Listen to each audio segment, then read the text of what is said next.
Pag yung pong unang verified complaint na 4 pages in-initiate ninyo at inuna ninyo, hindi po yun magiging basihan ng totohanan na makatwiran na pagproseso.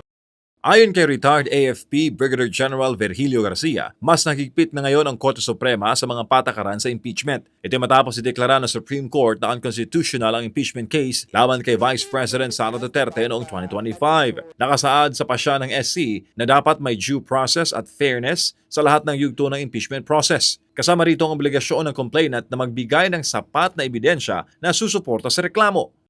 Ngayon po, hindi na pwedeng ma-initiate yung 4-page na verified impeachment complaint kasi sabi nga po ng Supreme Court sa kaso nga po ng Duterte versus House of Representatives, the impeachment is an effective tool for accountability.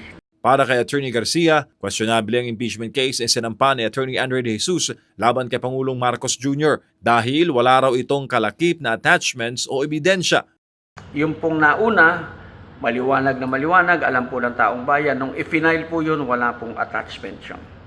And it cannot be the basis of an impeachment, of a valid impeachment ruling dahil hindi nga po mapapatunayan ang mga aligasyon doon dahil walang naka-attach na evidence. Ayon pa kay Attorney Garcia, ang kanilang reklamo laban sa Pangulo o ang tinatawag nilang People's Impeachment ang dapat tanggapin ng Kamara. Bukod sa reklamo ng grupo ni Garcia, may isa pang impeachment case ay sinampa ang Makabayang Bloc laban sa Pangulo. Sa kabuuan, 3 impeachment complaints ang naisumite laban sa Pangulo. Ngunit ang unang reklamo lamang na walang attachments ang tinanggap ng Kamara. Pagka kami nag-file, pagkatapos ni-refer nila sa Committee on Justice, that's it. Yun na yun.